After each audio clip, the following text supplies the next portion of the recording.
Despite the internal crises in the opposition People's Democratic Party, the leaders say they would not be distracted from their desire to wrest power from the All Progressives Congress and also ensure that an elected PDP government delivers on its promise to the people. Spokesman to the PDP presidential candidate, Charles Aniagwu, disclosed this while briefing journalists a day after the announcement of his appointment.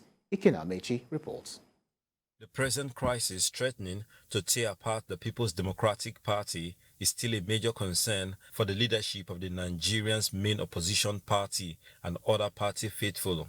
For now, it appears the fast escalating crisis has defied all solutions thrown at it.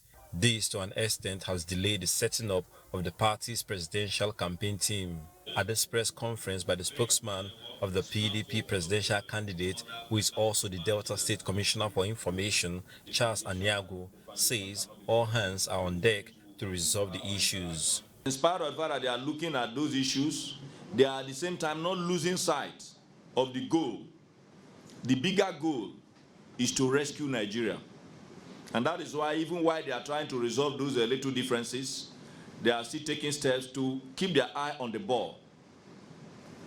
If you listen to our dear leader in the party, Nyesom Wiki, and some other leaders, other governors that you assume are on the same page with him, they are very, very clear on the fact that they are going to work for the party in their state.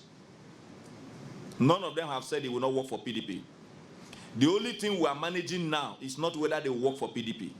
What we are managing is that we want a much more collaborative effort so that they can work beyond their state to also be able to get other parties, other states to give a helping hand. With campaigns for the presidential elections scheduled to start on the 28th of September, the newly appointed spokesman for the PDP presidential candidate insists Atiku Abubakar is the only candidate with a plan that will bring economic growth and national development. He is not just wanting to become a president because he's interested in just having the #1 seat. His major goal is to bring back value and make people to have hope once again in our country that is blessed naturally but mismanaged by man. Atiku already has what he called my covenant with Nigeria. I challenge any of the other candidates that are running in this election to tell you what they want to do in a much more assembled form, not only to identify the problems, but also how to solve the problem. The PDP NEC meeting is billed to hold on Thursday, and the major agenda will be how to end the crisis ahead of the start of campaigns later this month. Ikenna Amechi, TVC News, Asaba.